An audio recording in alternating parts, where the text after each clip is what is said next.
They are among the most sociable of all Australian marsupials. But living in groups can lead to problems in getting on together.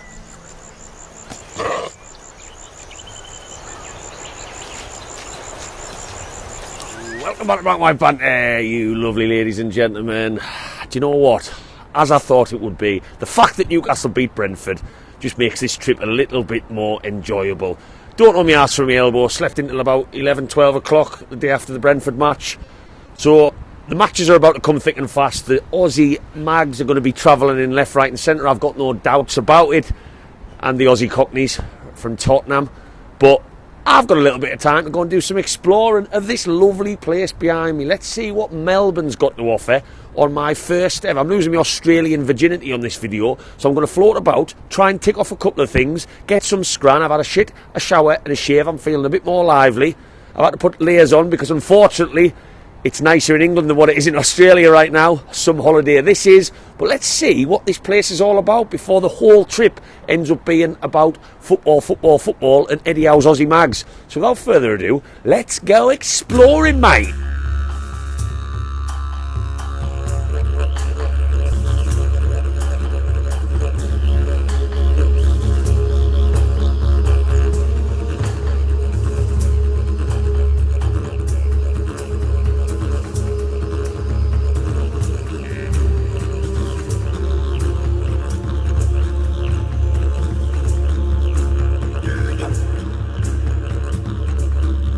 The one thing that I absolutely love to hear about Melbourne, especially when I'm going to be on the beers a fair few days, and I already have been on the beers a fair few days since I've been here, is that it is the absolute hub of coffee. Some of the best coffee in the world in Melbourne.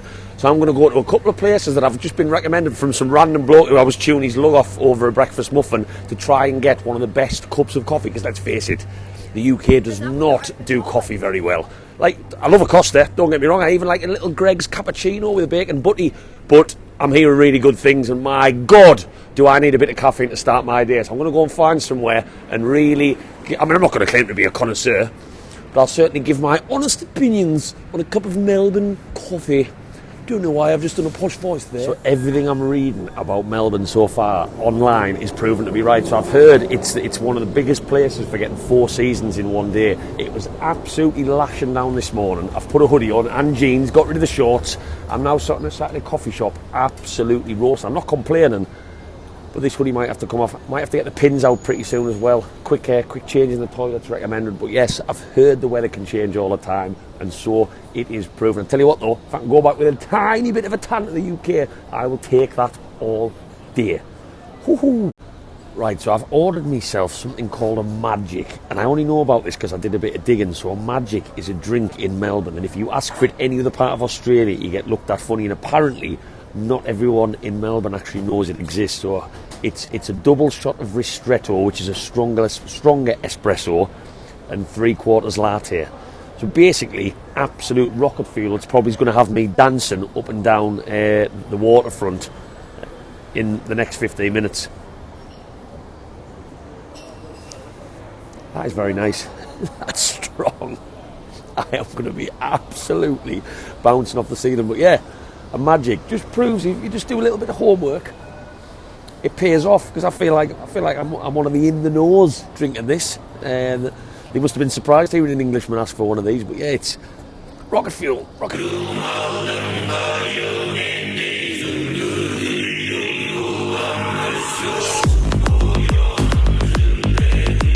When you come away, you've got to get random videos of buildings that you don't have a clue what they are just because they're massive. Look at that bad boy. It's like Joe Linton. So on the financial side, since I've been in Melbourne, what I've noticed is it's quite sneaky. So the Oz dollar is pretty much 2 to 1. So you see everything and then you half it, you're like, oh, that's not that bad. So like obviously 20 Australian dollars is like £10. So you see like the price of a pint and then you half it and you think, oh, that's good. But alcohol, pretty standard, £5-6 a pint, same as Newcastle pretty much now.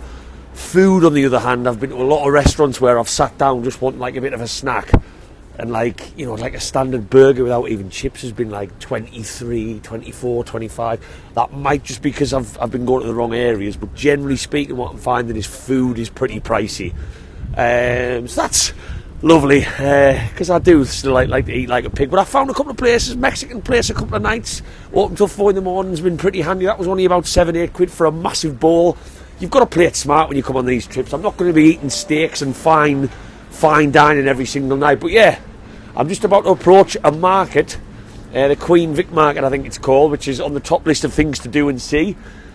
So let's get amongst it. That coffee has got me absolutely bouncing. So I've just arrived outside the Queen Victoria Market. I'm being told this is something that I should see. I mean, Newcastle are like the Granger Market, so it's going to take a lot to top a pizza slice or a little walk around the Granger, but it looks a tiny bit bigger.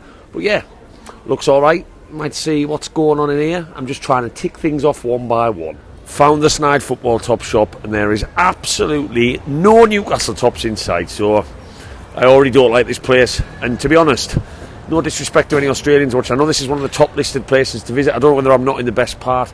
The stalls are pretty naff. I've been to a couple of good markets in like Boston and American ones when I visited before. This one is a bit deflating. I'm a bit underwhelming. And you know, your Messis, your Ronaldos. Where's Alexander Isak? Where's Paul Dummett on one of these tops? Sort it out, Australia. That's maybe the reason of this tour. Give it a couple of years, you'll see Paul Dummett just popping there behind us next to Messi and Ronaldo, maybe in place of them. I hope this market picks up a little bit though, Christ. I was just walking around the Queen Vic Market and I was stopped to talk to these fine gentlemen. So Chris, I'll start with you. Yep. This is your shop that's just behind us, which I can see isn't quite what I would want in terms of the players, but there's a reason for that because you're a Tottenham fan. The main reason is the fact that we've never heard of Newcastle in this country. Oh, he's getting the digs in early. He's getting the digs in very, very early. Yeah. Right, no, so, yes. Whenever an away team's playing, I'll not have the away team up there. And neither once will you ever see an Arsenal one on this stall either. I'd be surprised if you said otherwise on that one. So how long have you had this place? We're here 12 years now, 12 years. And you're originally from? Northern Ireland. Northern Ireland, but you obviously you were telling us how you'd travel over for every Tottenham match once upon a time. Used to get back in and out to White Hart Lane regularly and stuff and that as well, which was good fun and stuff, and miss it dreadfully now today, I can tell you. It's a hard pill to take. But anyway, we've got the boys in town. I was just going to say, with that in mind, how excited are you for them coming to you? Oh, we're looking forward to it, all right. We're looking forward to it. We're just going to see a lot of the new players and our magnificent manager and stuff and that as well, and see where we go, you know what I mean? Yeah, because am I right in thinking, I know you've got your Man U's and your Man Cities, but Tottenham, because of Ange and a lot of different factors, one of the biggest support teams in Australia? I think the biggest support membership club is Oz Spurs. Right. I believe that's the biggest membership of a club here in Melbourne, all right. Last time, 2016, whenever they played, and the market was just full of Tottenham fans, and we had about 50, 60, 60,000 Tottenham fans in the market alone. Yeah. Which was an eye-oner for me. Yes, I mean, I'm excited for lots of Newcastle fans coming on, which we'll talk about in a second, but it sounds like Tottenham will be tenfold tomorrow. I just want to check out, did you pay this bloke? Well, that will move me over nicely if you just pass that lovely microphone over. So it's not all Tottenham in this conversation. We've got a Newcastle fan here. Absolutely, we have. And where are you from? I'm from New Zealand, from Wellington in New Zealand, yeah. Right, and what's your story with Newcastle?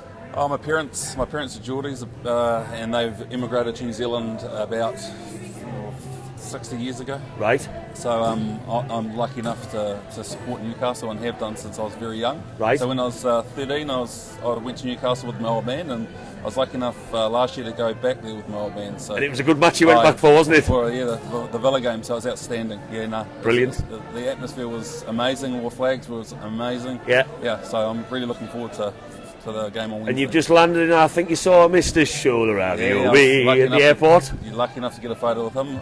It was pretty exciting. Yeah, it was very good. And how many Newcastle fans here anticipating coming in for this then? I mean, I imagine there's some probably coming in from New Zealand. I've seen comments on social media. Yeah, it's going to be packed, I think. There's going to be more Newcastle fans than Tottenham fans, without a doubt, I reckon. Yeah. What do you think?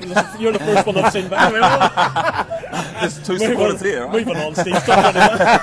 We're already outnumbering you, so. So I'm going to have to ask you both, We are playing each other tomorrow. We don't expect the match to be super competitive like a Premier League game, of course, 3 days after the season's just ended. But I'm going to have to get some score predictions from you. So I'll start with yourself because you've got the microphone in your hand. Yeah, score predictions. I reckon about 5-2 would be probably the result. Oh, right. That's what I think. If Van der Ven has the same game, he did it to James. he'll be praying Isaac doesn't play, won't he? But what would I have to say? Delusion, there's a big problem here for the one Newcastle family fan. But anyway, I would say this will be a Tottenham win about, I go 4-2. 4-2, so lots of goals. I will be happy with plenty goals. And thank you very much for speaking to us, Jed. Just walked in the food hall. Christ almighty.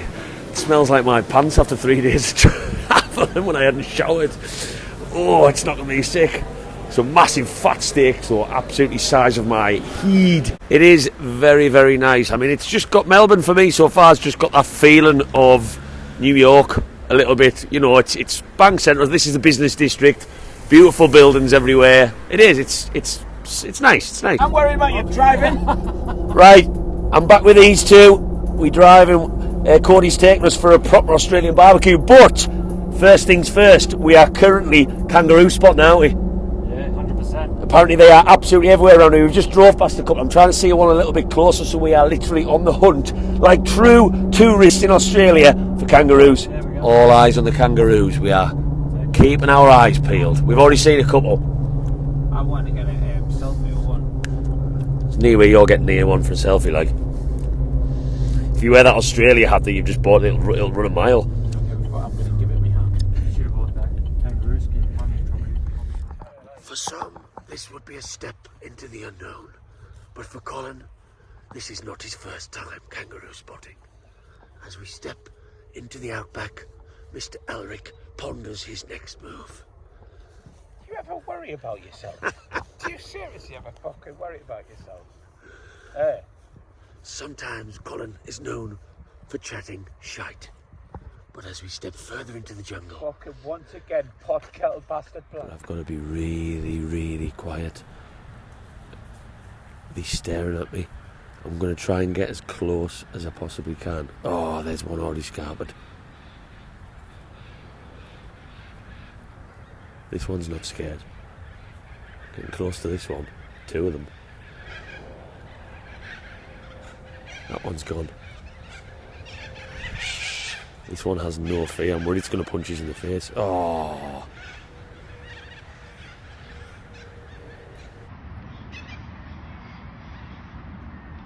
Fact is, I don't know if he's trying to talk or interact with these fuckers, but if I was ever, I'd be shit scared. It's a bit like the women in his life that run away.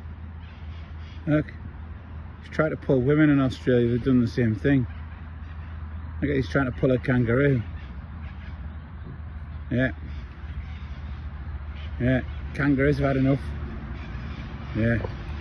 As you can see, a lot like the women in the nightclub. And that's just about me going to wrap this one up. I'm going to get myself to bed because as I have been since I arrived, I am absolutely knackered. But what a day. It's nice to come away from the football stuff a little bit because after today things are going to get absolutely manic. It's match day tomorrow, one I cannot wait for, and then I'm going to Aussie rules matches, then there's another match day, and the activities keep coming.